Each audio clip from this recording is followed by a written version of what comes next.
Friends, welcome to my channel. ഇന്നൊരു seafood recipe ആയിട്ടാണ് വന്നിരിക്കുന്നത്. കൂന്തൽ മസാല നല്ല കുരുമുളകൊക്കെ ഇട്ടിട്ട് വറ്റിച്ചെടുത്തതാണ്. ഇതിനു മുമ്പ് ഞാനൊരു കൂന്തൽ റോസ്റ്റ് പോസ്റ്റ് ചെയ്തിട്ടുണ്ട്. കാണാത്തവരുണ്ടെങ്കിൽ കണ്ടു നോക്കൂ. നല്ല എളുപ്പത്തിൽ നല്ല അടിപൊളി ടേസ്റ്റിൽ ഉണ്ടാക്കിയെടുക്കാൻ പറ്റിയതാണ്. നല്ല ചൂട് ചോറിൻ്റെ കൂടെയും ചപ്പാത്തിയുടെ കൂടെയും എല്ലാത്തിൻ്റെ കൂടെയും നല്ലൊരു കോമ്പിനേഷനാണ്. അപ്പോൾ എല്ലാവരും ട്രൈ ചെയ്ത് നോക്കിയിട്ട് ഫീഡ്ബാക്ക് അറിയിക്കുക. അപ്പോൾ ഇതെങ്ങനെയാണ് ഉണ്ടാക്കുന്നതെന്ന് കണ്ടിട്ട് വരാം. പോകുന്നതിന് മുമ്പ് ചാനൽ സബ് ചെയ്തിട്ടില്ലെങ്കിൽ ഒന്ന് സബ് ചെയ്യാനും ലൈക്ക് ചെയ്യാനും മറക്കരുത്. റെസിപ്പീസ് ഇഷ്ടമാവുകയാണെങ്കിൽ ഫ്രണ്ട്സിനും റിലേറ്റീവ്സിനും ഒന്ന് ഷെയർ ചെയ്ത് കൊടുക്കണേ. അപ്പോൾ ഇത് എങ്ങനെയാണ് ഉണ്ടാക്കുന്നതെന്ന് കണ്ടിട്ട് വരും. കൂന്തൽ ഞാൻ വൃത്തിയാക്കി എടുത്തിട്ടുണ്ട്. ഉപ്പും വിനീഗറും ഇട്ടിട്ട് നന്നായി കഴുകി വൃത്തിയാക്കി എടുക്കുക. ഇപ്പോൾ വിനീഗർ കയ്യിലില്ല, തൈര് ഉണ്ടെങ്കിൽ അതും ഉപ്പും കൂടെ ഇട്ടിട്ട് നന്നായി കഴുകി വൃത്തിയാക്കി എടുക്കാം. ഇതിപ്പോൾ ഒരു 1/2 കിലോനുണ്ട്. ഉപ്പ് ആദ്യം ഇട്ട് കൊടുക്കുക, ഒരു ടീസ്പൂണോളം. അതല്ലെങ്കിൽ നിങ്ങളുടെ ടേസ്റ്റിനനുസരിച്ചിട്ട് ഇട്ട് കൊടുക്കുക. 1/2 teaspoon garlic powder, 1/2 teaspoon ginger powder. ഇതിലേക്ക് ജിഞ്ചർ ഗാർലിക് പേസ്റ്റ് അധികം ചേർത്ത് കൊടുക്കണ്ട. ഇത് ഉണ്ടാക്കിയെടുക്കുമ്പോൾ വെളുത്തുള്ളി ഇട്ടിട്ടാണ് താളിച്ചെടുക്കുന്നത്. 1 ടീസ്പൂണോളം മുളക് പൊടി, 1/2 ടീസ്പൂണ് മഞ്ഞൾപ്പൊടി. ഇതെല്ലാം ചേർത്തിട്ട് നന്നായി മിക്സ് ചെയ്തിട്ട് നന്നായി കൈകൊണ്ട് തിരുമ്മി ഒരു അരമണിക്കൂർ മാറ്റി വയ്ക്കാം.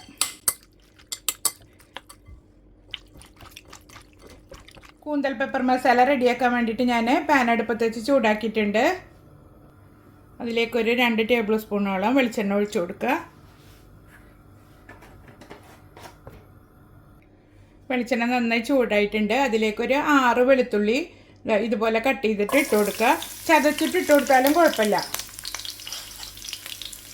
ഒന്ന് നന്നായി മൂപ്പിച്ചെടുക്കുക. വെളുത്തുള്ളി മൂത്ത് വരുമ്പോൾ കുറച്ച് പെരുംജീരകം ഇട്ട് കൊടുക്കുക. പെരുംജീരകം ഒന്ന് മൂത്ത് വരട്ടെ. ഇതിലേക്ക് 1 കപ്പോളം ചെറിയ ഉള്ളി ചെറുതാക്കി കട്ട് ചെയ്തത് ഇട്ട് കൊടുക്കുക.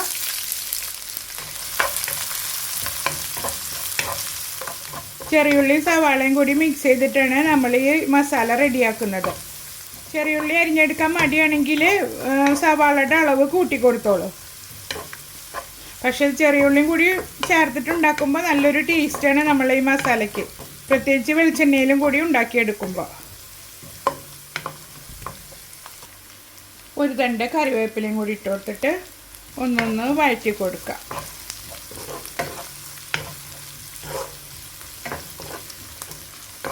കറിവേപ്പിലയും ചേർത്തിട്ട് ഒന്നുകൂടെ ഒന്ന് വഴറ്റിയെടുക്കുക. ഇതിലേക്ക് സവാള ചേർത്ത് കൊടുക്കുക. ചെറുതാക്കി കട്ട് ചെയ്തിട്ട് എടുത്തിട്ടുണ്ട്. ഒരു മീഡിയം സൈസിലുള്ള 2 സവാളയാണ് എടുത്തിരിക്കുന്നത്.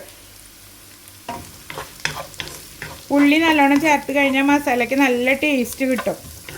നല്ല പെരണ്ടിരിക്കുന്ന രീതിയിൽ നമുക്ക് മസാല റെഡിയാക്കി എടുക്കാം. ഉള്ളി വാടാനായിട്ട് ഒരല്പം ഉപ്പിട്ട് കൊടുക്കാം.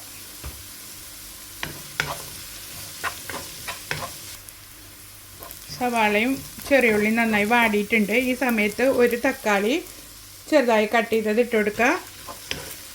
നന്നായി പഴുത്ത തക്കാളി തന്നെ എടുക്കാൻ ശ്രമിക്കുക. അതുപോലെ ഒരുപാട് തക്കാളി ചേർക്കണ്ട, ഒരു മീഡിയം സൈസിലുള്ള ഒരെണ്ണം എടുത്താൽ മതി. ഇതെല്ലാം വാടാൻ ആവശ്യത്തിനുള്ള കുറച്ച് ഉപ്പും ചേർത്ത് കൊടുക്കുക. നമ്മൾ ഓൾറെഡി കൂന്തലിൽ ഉപ്പ് പരട്ടി വെച്ചിട്ടുണ്ട്. അപ്പോൾ ഇതിലേക്ക് ഈ മസാലയ്ക്ക് ആവശ്യമുള്ള ഉപ്പ് മാത്രം ഇട്ട് കൊടുത്താൽ മതി. ഒരുവിധം വാടി വന്നിട്ടുണ്ട്. ഈ സമയത്ത് ഒരു ചെറിയ സ്പൂണിൽ 1 സ്പൂണോളം മുളക് പൊടി ഇട്ട് കൊടുക്കുക. ഇത് കാശ്മീരി മുളക് പൊടിയാണ് ഞാൻ എടുത്തിട്ടുള്ളത്. നമ്മളിനി കുരുമുളക് പൊടിയും ചേർക്കുന്നത് കൊണ്ട് കളറിന് ആവശ്യത്തിനുള്ളത് മാത്രം ചേർത്ത് കൊടുക്കുക. പിന്നെ നമ്മൾ കുറച്ച് മസാല പരട്ടി വെക്കുമ്പോൾ കൂന്തലിൽ പരട്ടിയിട്ടുണ്ടല്ലോ, അപ്പോൾ എല്ലാം കൂടി ആകുമ്പോൾ നല്ല എരിവായിരിക്കും. അപ്പോൾ അതുകൊണ്ട് നോക്കിയിട്ട് നിങ്ങളുടെ ടേസ്റ്റിനനുസരിച്ചിട്ട് ചേർത്ത് കൊടുക്കണം. മുളക് പൊടി ചേർത്തിട്ട് ഒന്ന് പച്ചമണം മാറി വരുമ്പോൾ നമുക്കതിലേക്ക് 2 ടീസ്പൂണ് മല്ലിപ്പൊടിയും ചേർത്ത് കൊടുക്കുക. നന്നായി ഇളക്കി മിക്സ് ചെയ്തെടുക്കുക.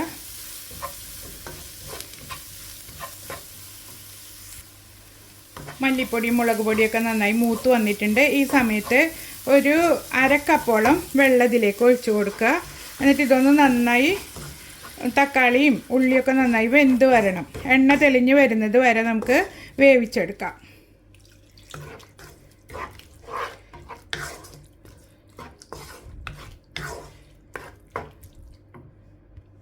മൂടി വെച്ച് കൊടുക്കാം. ഒരു 2-3 മിനിറ്റ് കഴിഞ്ഞിട്ട് നോക്കാം.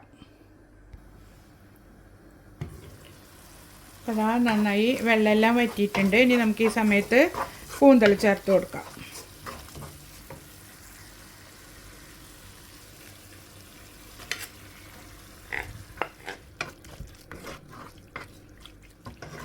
കൂന്തൽ ഇതിൽ ചേർത്തിട്ട് 2-3 മിനിറ്റ് ഒന്ന് വഴറ്റി കൊടുക്കുക.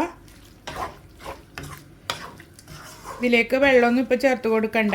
നമ്മൾ ഇതിലിട്ട് വേവിക്കുമ്പോൾ ഇതിൽ നിന്ന് തന്നെ വെള്ളം ഇറങ്ങി വരും. ഇതിപ്പോൾ നിങ്ങൾക്ക് വരട്ടി എടുക്കണമെങ്കിൽ അങ്ങനെ ചെയ്യുക. ഗ്രേവി ആയിട്ട് ഉണ്ടാക്കണമെങ്കിൽ ഈ സെയിം റെസിപ്പി അങ്ങനെ ചെയ്തെടുക്കാം.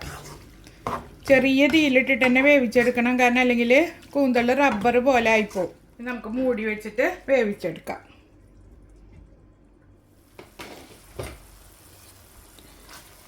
അതാ ഇതിൽ നിന്ന് തന്നെ വെള്ളമൊക്കെ ഇറങ്ങി വന്ന് അതൊക്കെ ഒരുവിധം വറ്റിയിട്ടുണ്ട്. ഇനി നമുക്കിതിലേക്കൊരു അല്പം വെള്ളം ഒന്ന് തെളിച്ച് കൊടുക്കാം. അതൊന്ന് വേവുന്നത് വരെ ഒന്നും കൂടി വേവാനുണ്ട്. കുറച്ച് വെള്ളം ഒന്ന് തെളിച്ച് കൊടുക്കുക. ഒരുപാട് വെള്ളം ഒഴിച്ച് കൊടുക്കണ്ട, ജസ്റ്റ് ഒന്ന് തെളിച്ച് കൊടുത്താൽ മതി. നിങ്ങൾക്ക് നല്ലോണം ഗ്രേവി വേണമെന്നുണ്ടെങ്കിൽ അതിനനുസരിച്ചിട്ട് ഒഴിച്ചു കൊടുത്തോളൂ കേട്ടോ. ചൂടുവെള്ളം ഒഴിച്ച് കൊടുത്താൽ മതി. ഇനി ഇതൊന്ന് നന്നായി തിളച്ച് വരട്ടെ. അതാ നന്നായി വറ്റി വന്നിട്ടുണ്ട്. ഈ സമയത്ത് ഒരു 3/4 ടീസ്പൂണ് കുരുമുളക് പൊടി ഇട്ടിട്ടുണ്ട് ഞാൻ. നിങ്ങളുടെ എരിവിനനുസരിച്ചിട്ട് കുരുമുളക് പൊടി ചേർത്ത് കൊടുക്കുക. ഒരു 3/4 ടീസ്പൂണ് ഗരം മസാലയും ചേർത്തിട്ടുണ്ട്. എന്നിട്ട് നന്നായി ഇളക്കി കൊടുക്കുക. ഞാനിത് നന്നായി വരട്ടിയ പോലെയാണ് എടുക്കുന്നത്. ഇതിന് മുന്നേ ഞാൻ കൂന്തൽ റോസ്റ്റ് പോസ്റ്റ് ചെയ്തിട്ടുണ്ട്. അതിൻ്റെ ലിങ്ക് ഞാൻ താഴെ കൊടുക്കുക. കാണാത്തവരുണ്ടെങ്കിൽ ഒന്ന് കണ്ടു നോക്കൂ.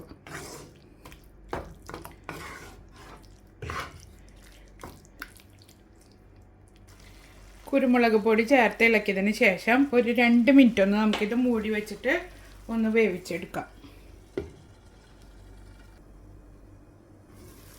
ഇതപ്പോൾ നന്നായി റോസ്റ്റായിട്ട് വന്നിട്ടുണ്ട്.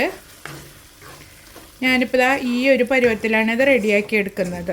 നിങ്ങൾക്ക് വേണമെന്നുണ്ടെങ്കിൽ നന്നായി വറ്റിച്ചെടുക്കുകയും ചെയ്യുക, അല്ലെങ്കിൽ ഗ്രേവി പോലെ ആക്കിയിട്ടും എടുക്കാം. അവസാനമായിട്ട് ഇതിലേക്ക് കുറച്ച് കറിവേപ്പില കൂടി ഇട്ട് കൊടുക്കുക. എന്നിട്ടിത് സെർവിങ് ഡിഷിലേക്ക് മാറ്റാം. ഇത് നല്ല ചൂട് ചോറിൻ്റെ കൂടെയും പൊറോട്ടയുടെ കൂടെയും ഒക്കെ നല്ലൊരു കോമ്പിനേഷനാണ്. ഇപ്പോൾ ഒരു സാമ്പാറുണ്ടെങ്കിൽ ഇത് സൈഡ് ഡിഷായിട്ട് നമുക്ക് എടുക്കാം. അപ്പോൾ എല്ലാവരും ട്രൈ ചെയ്ത് നോക്കിയിട്ട് ഫീഡ്ബാക്ക് അറിയിക്കുക. ഇതുപോലുള്ള വീഡിയോസ് നിങ്ങൾക്ക് ഇഷ്ടമാവുകയാണെങ്കിൽ എൻ്റെ ചാനലൊന്ന് സബ്സ്ക്രൈബ് ചെയ്തിടാൻ മറക്കരുത്. അപ്പോൾ ഞാൻ സർവിങ് ഡിഷിലേക്ക് മാറ്റിയിട്ടുണ്ട്. നല്ല അടിപൊളി ടേസ്റ്റിലുള്ളൊരു കൂന്തൽ മസാല റെഡി ആയിട്ടുണ്ട്. അപ്പോൾ എല്ലാവരും ട്രൈ ചെയ്ത് നോക്കിയിട്ട് ഫീഡ്ബാക്ക് അറിയിക്കുക. അടുത്തൊരു വീഡിയോയുമായിട്ട് വീണ്ടും കാണാം. Thank you for watching.